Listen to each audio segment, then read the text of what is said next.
Hey everyone, in this quick tutorial I am going to show you how to add a forward link to your campaigns.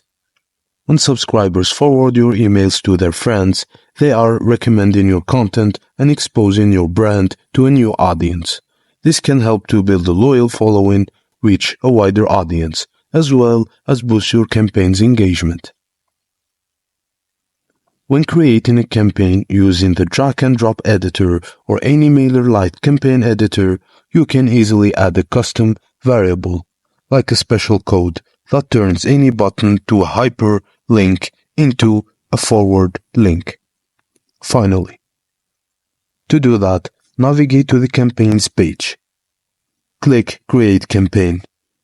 Choose a campaign type and enter the campaign details. After you do that, click Next, Content.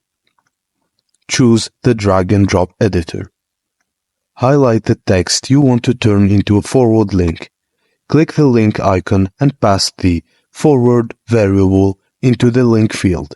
This will turn your text into a link to a forward to a friend page. And that's it. Now your subscribers can share your newsletters directly to their friends' inboxes and gain more engagement to your mailer list. Thank you for watching. Please don't forget to like and subscribe for more tips and tricks like this, and I will see you on the next video.